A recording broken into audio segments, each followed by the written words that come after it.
जय श्री राधे भक्तों, आज हम आपके लिए यहाँ पर लेकर आए हैं कठोपनिषद हिंदी में। भक्तों, कृष्ण यजुर्वेद शाखा का ये उपनिषद बहुत ही महत्वपूर्ण है। इस उपनिषद के रचयिता कठ नाम के तपस्वी आचार्य थे। वे मुनि वैशंपायन के शिष्य तथा यजुर्वेद की कठ शाखा के प्रवर्तक थे। इसमें 2 अध्याय हैं और प्रत्येक अध्याय में 3-3 वल्लियां हैं, जिनमें वज्रश्रवा के पुत्र नचिकेत और यम के बीच संवाद है। भर्तृप्रपंच ने कठ और बृहदारण्य उपनिषदों पर भी भाष्य की रचना की थी। तो चलिए शुरू करते हैं प्रथम अध्याय। इस अध्याय में नचिकेत अपने पिता के द्वारा प्रताड़ित किए जाने पर यम के यहाँ पहुँचता है और यम की अनुपस्थिति में 3 दिन तक भूखा प्यासा यम के द्वार पर बैठा रहता है। 3 दिन बाद जब यम लौट कर आते हैं, तब उनकी पत्नी उन्हें ब्राह्मण बालक अतिथि के विषय में बताती है। यमराज बालक के पास पहुंचकर अपनी अनुपस्थिति के लिए नचिकेता से क्षमा मांगते हैं और उसके लिए 3 वरदान देने की बात कहते हैं। वे उसे उचित सम्मान देकर भोजन आदि करा के संतुष्ट करने का प्रयत्न करते हैं। इसके बाद नचिकेता द्वारा वरदान मांगने पर आध्यात्म के विषय में उसकी जिज्ञासा को शांत करते हैं। प्रथम वल्ली।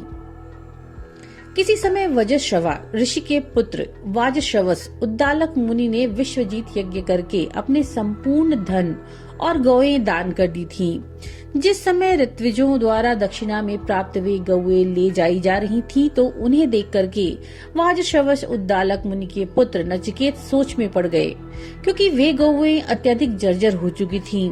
वे न तो दूध देने योग्य थी, न प्रजनन के लिए उपयुक्त थी। उसने सोचा कि इस प्रकार की गौओं का दान करने से दूसरों पर भार लादने का क्या फायदा, इससे तो पाप ही लगेगा। ऐसा विचार करके नचिकेता ने अपने पिता से कहा, हे तात, इससे अच्छा तो था आप मुझे ही दान कर देते। बार बार ऐसा कहने पर पिता को क्रोध आ गया। पिता ने क्रोधित होकर के कहा, मैं तुझे मृत्यु को दान करता हूँ। पिता की आज्ञा का पालन करने के लिए नचिकेता यम के द्वार पर जा पहुंचा और 3 दिन तक भूखा प्यासा पड़ा रहा। जब यम ने उसे वरदान देने की बात कही, तो उसने पहला वरदान मांगा, हे मृत्युदेव, जब मैं आपके पास से लौटकर घर जाऊं, तो मेरे पिता क्रोध छोड़ शांत चित्त होकर के मुझसे प्रेम पूर्वक व्यवहार करें और अपनी शेष आयु में उन्हें कोई चिंता न सताए और वे सुख से सो सकें। यमराज ने कहा, तथास्तु, यानी ऐसा ही हो। पहला वरदान दिया गया। दूसरा वरदान, हे मृत्युदेव, आप मुझे स्वर्ग के साधन भूत उस अग्नि ज्ञान को प्रदान करें जिसके द्वारा स्वर्ग लोक को प्राप्त हुए पुरुष अमरत्व को प्राप्त करते हैं। यमराज ने नचिकेता को उपदेश देते हुए कहा, हे नचिकेता, तुम इस अग्नि विद्या को एकाग्र मन से सुनो। स्वर्गलोक को प्राप्त कराने वाली ये विद्या बहुत ही गोपनीय है। इसके बाद यमराज ने नचिकेता को समझाया कि ऐसा यज्ञ करने के लिए कितनी ईंटों की वेदी बनानी चाहिए और यज्ञ किस विधि से किया जाए और कौन कौन से मंत्र उसमें बोले जाएं। अंत में नचिकेता की परीक्षा लेने के लिए यमराज ने उससे अपने द्वारा बताए हुए यज्ञ का विवरण पूछा, तो बालक नचिकेता ने अक्षरशः उस विधि को दोहरा दिया। उसे सुनकर यमराज बालक की स्मरण शक्ति और प्रतिभा को देख करके बहुत प्रसन्न हुए। उन्होंने कहा, हे नचिकेता, तुम्हारे द्वारा मांगे गए 3 वरदानों के अतिरिक्त मैं तुम्हें एक वरदान अपनी ओर से ये देता हूँ कि मेरे द्वारा कही गई ये अग्नि विद्या आज से तुम्हारे नाम से जानी जाएगी। तुम इस अनेक रूपों वाली ज्ञान तत्वमयी माला को स्वीकार करो।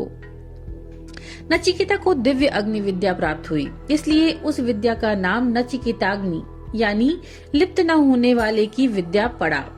इस प्रकार की त्रिविध नचिकेत विद्या का ज्ञाता 3 संधियों को प्राप्त कर 3 कर्म संपन्न करके जन्म मृत्यु से पार हो जाता है और परम शांति प्राप्त करता है।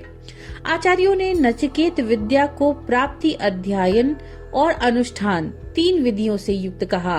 साधक को इन तीनों के साथ आत्म चेतना की संधि करनी पड़ती है, यानी स्थूल, सूक्ष्म और कारण शरीर को इस विद्या से अनुप्राणित करना पड़ता है। इस प्रक्रिया को त्रिसंधि प्राप्ति कहा जाता है। कुछ आचार्य माता पिता और गुरु से युक्त होने को त्रिसंधि कहते हैं। इन सभी को दिव्याग्नि के अनुरूप ढालते हुए साधक जन्म मरण के चक्र से मुक्त हो जाता है।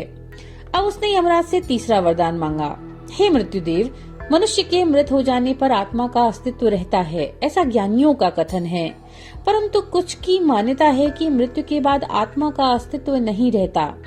आप मुझे इस संदेह से मुक्त करके बताइए कि मृत्यु के बाद आत्मा का क्या होता है। नचिकेता के तीसरे वरदान को सुनकर यमराज ने उसे समझाया कि ये विषय बहुत गूढ़ है, इसके बदले वे उसे समस्त विश्व की संपदा और साम्राज्य तक दे सकते हैं, लेकिन वह यह ना पूछे कि मृत्यु के बाद आत्मा का क्या होता है, क्योंकि इसे जानना और समझना बहुत ही अगम्य है। लेकिन नचिकेता किसी भी रूप में यमराज के प्रलोभन में नहीं आया और अपने मांगे हुए वरदान पर अड़ा रह गया। द्वितीय वल्ली। यमराज ने नचिकेता के हठ को देखा तो कहा, हे नचिकेत, कल्याण और सांसारिक भोग्य पदार्थों का मार्ग अलग अलग है। ये दोनों ही मार्ग मनुष्य के सम्मुख उपस्थित होते हैं, लेकिन बुद्धिमान जन दोनों को भली भांति समझकर उनमें से एक अपने लिए चुन लेते हैं। जो अज्ञानी होते हैं वे भोग विलास का मार्ग चुनते हैं, जो ज्ञानी होते हैं वे कल्याण का मार्ग चुनते हैं। प्रिय नचिकेता, श्रेष्ठ आत्मज्ञान को जानने का सुअवसर बड़ी कठिनाई से प्राप्त होता है। इसे शुष्क तर्क वितर्क से नहीं जाना जा सकता। यमराज ने बताया कि ओम ही वह परम पद है, ओम ही अक्षर ब्रह्म है। इस अक्षर ब्रह्म को जानना ही आत्मज्ञान है।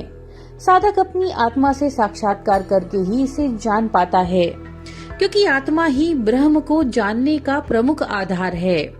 एक साधक मन शरीर में स्थित इस आत्मा को जानने का प्रयत्न करता है।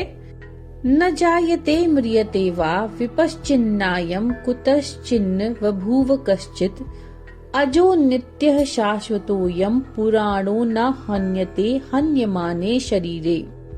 अर्थात ये नित्य ज्ञान स्वरूप आत्मा न तो उत्पन्न होता है और न ही मृत्यु को प्राप्त होता है। ये आत्मा न तो किसी अन्य के द्वारा जन्म लेता है और न कोई इससे उत्पन्न होता है। ये आत्मा अजन्मा, नित्य, शाश्वत और क्षय तथा वृद्धि से रहित है। शरीर के नष्ट होने पर भी ये विनष्ट नहीं होता। हे नचिकेता, परमात्मा इस जीवात्मा के हृदय रूपी गुफा में अणु से भी ज्यादा सूक्ष्म और महान से भी अति महान रूप में विराजमान है। निष्काम कर्म करने वाले तथा शोक रहित कोई विरला साधक ही परमात्मा की कृपा से उसे देख पाता है। दुष्कर्मों से युक्त, इंद्रियासक्त और सांसारिक मोह में फंसा ज्ञानी व्यक्ति भी आत्म तत्व को नहीं जान सकता। तृतीय वल्ली। हे नचिकेता, जो विवेकशील हैं, जिसने मन सहित अपनी समस्त इंद्रियों को वश में कर लिया है, जो सदैव पवित्र भावों को धारण करने वाला है, वही उस आत्म तत्व को जान पाता है, क्योंकि एष सर्वेषु भूतेषु गूढ़ात्मा न प्रकाशते दृश्यते त्वग्रया बुद्धिया सूक्ष्मया सूक्ष्मदर्शी भी। अर्थात समस्त प्राणियों में छिपा हुआ ये आत्म तत्व प्रकाशित नहीं होता, वरन ये सूक्ष्म दृष्टि रखने वाले तत्वदर्शियों को ही सूक्ष्म बुद्धि से दिखाई देता है। दूसरा अध्याय। दूसरे अध्याय में परमेश्वर प्राप्ति में जो बाधाएं आती हैं, उनका निवारण और हृदय में उनकी स्थिति का वर्णन किया गया है। परमात्मा की सर्वव्यापकता और संसार रूपी उल्टे पीपल के वृक्ष का विवेचन, योग साधना, ईश्वर विश्वास और मोक्षादि का वर्णन है। अंत में ब्रह्म विद्या के प्रभाव से नचिकेता को ब्रह्म प्राप्ति का उल्लेख है। प्रथम बल्ली। परमात्मा ने समस्त इंद्रियों का मुख बाहर की ओर किया है, जिससे जीवात्मा बाहरी पदार्थों को देखता है और सांसारिक भोग विलास में ही उसका ध्यान रमा रहता है। वह अंतरात्मा की ओर नहीं देखता, लेकिन मोक्ष की इच्छा रखने वाला साधक अपनी सभी इंद्रियों पर नियंत्रण करके अंतरात्मा को देखता है। ये अंतरात्मा ही ब्रह्म तक पहुंचने का मार्ग है, जहाँ से सूर्य देव उदित होते हैं और जहाँ तक जाकर अस्त होते हैं, वहाँ तक समस्त देव शक्तियाँ विराजमान हैं। उन्हें कोई भी लांघ नहीं पाता। यही ईश्वर हैं। इस ईश्वर को जानने के लिए सत्य और शुद्ध मन की आवश्यकता होती है। यमराज नचिकेता को बताते हैं कि हे नचिकेता, शुद्ध जल को जिस पात्र में भी डालो, वो उसी के अनुसार रूप ग्रहण कर लेता है। पौधों में रस, प्राणियों में रक्त, ज्ञानियों में चेतना का रूप धारण कर लेता है। उसमें कोई विकार नहीं होता। वो शुद्ध रूप से किसी के साथ भी एक रूप हो जाता है। जो साधक सभी पदार्थों से अलिप्त होकर परमात्म तत्व में लिप्त होने का प्रयास करता है, उस साधक को ही सत्य पथ का पथिक जानकर आत्म तत्व का उपदेश दिया जाता है। द्वितीय वल्ली। हे नचिकेता, उस चैतन्य और अजन्मा परब्रह्म का नगर 11 द्वारों वाला है।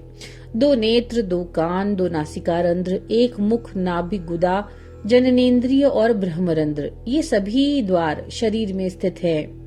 कर्म बंधनों से मुक्त होकर जो साधक द्वारों के मोह से सर्वथा अलिप्त रहकर नगर में प्रवेश करता है, वो निश्चय ही परमात्मा तक पहुंचता है।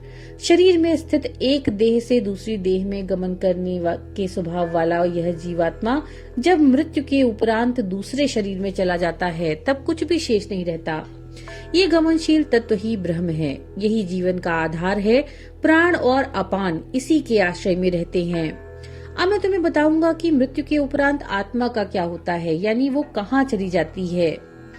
यमराज ने कहा, योनिमन्ये प्रपद्यन्ते शरीरत्वाय देहिनः स्थाणुमन्येनुसन्यन्ति यथा कर्म यथा श्रुतम, यानी अपने अपने कर्म और शास्त्राध्ययन के अनुसार प्राप्त भावों के कारण कुछ जीवात्मा तो शरीर धारण करने के लिए विभिन्न योनियों को प्राप्त करते हैं और अन्य अपने अपने कर्मानुसार जड़ योनियों यानी वृक्ष, लता, पर्वत आदि को प्राप्त करते हैं। हे नचिकेता, समस्त जीवों के कर्मानुसार उनकी भोग व्यवस्था करने वाला परम पुरुष परमात्मा सबके लिए सो जाने के उपरांत भी जागता रहता है। वही विशुद्ध तत्व पर ब्रह्म अविनाशी कहलाता है, जिसे कोई लांग नहीं सकता। समस्त लोग उसी का आश्रय ग्रहण करते हैं। जिस प्रकार एक ही अग्नि तत्व संपूर्ण ब्रह्मांड में प्रवेश करके प्रत्येक आधारभूत वस्तु के अनुरूप हो जाता है, उसी प्रकार समस्त प्राणियों में स्थित अंतरात्मा यानी ब्रह्म एक होने पर भी अनेक रूपों में प्रतिभासित होता है। वही भीतर है और वही बाहर है। एको वशी सर्वभूतांतरात्मा एकम रूपम बहुधा यह करोति। तृतीय वल्ली। इस वल्ली में यमराज ब्रह्म की उपमा पीपल के उस वृक्ष से करते हैं जो इस ब्रह्मांड के मध्य उल्टा लटका हुआ है, जिसकी जड़ें ऊपर की ओर हैं और शाखाएं नीचे की ओर लटकियां फैली हुई हैं। ये वृक्ष सृष्टि का सनातन वृक्ष है। यह विशुद्ध, अविनाशी और निर्विकल्प ब्रह्म का ही रूप है। यमराज बताते हैं कि ये संपूर्ण विश्व उस प्राण रूप ब्रह्म से प्रकट होता है और निरंतर गतिशील रहता है। जो ऐसे ब्रह्म को जानते हैं वे ही अमृत्यु अर्थात मोक्ष को प्राप्त करते हैं। इस पर ब्रह्म के भय से ही अग्निदेव तपते हैं, सूर्यदेव तपते हैं, इंद्र, वायु और मृत्यु देवता भी इन्हीं के भय से गतिशील रहते हैं। हे नचिकेता, मृत्यु से पूर्व जो व्यक्ति ब्रह्म का ज्ञान प्राप्त कर लेता है, वो जीव सभी बंधनों से मुक्त हो जाता है। अन्यथा विभिन्न योनियों में भटकता हुआ अपने कर्मों का फल प्राप्त करता रहता है। ये अंतःकरण विशुद्ध दर्पण के समान है। इसमें ही ब्रह्म के दर्शन किए जा सकते हैं। जब मन के साथ सभी इंद्रियां आत्म तत्व में लीन हो जाती हैं और बुद्धि भी चेष्टा रहित हो जाती है, तब इसे जीव की परम गति कहा जाता है। इंद्रियों का संयम करके आत्मा में लीन होना योग है। हृदय की समस्त ग्रंथियों के खुल जाने से मरण धर्मा मनुष्य अमृतत्व अर्थात मोक्ष को प्राप्त कर लेता है। ऐसी विद्या को जानकर नचिकेता बंधन मुक्त होकर मोक्ष को प्राप्त हो गया। तो भक्तों, ये था संक्षिप्त में कठोपनिषद हिंदी में। नमो नारायण।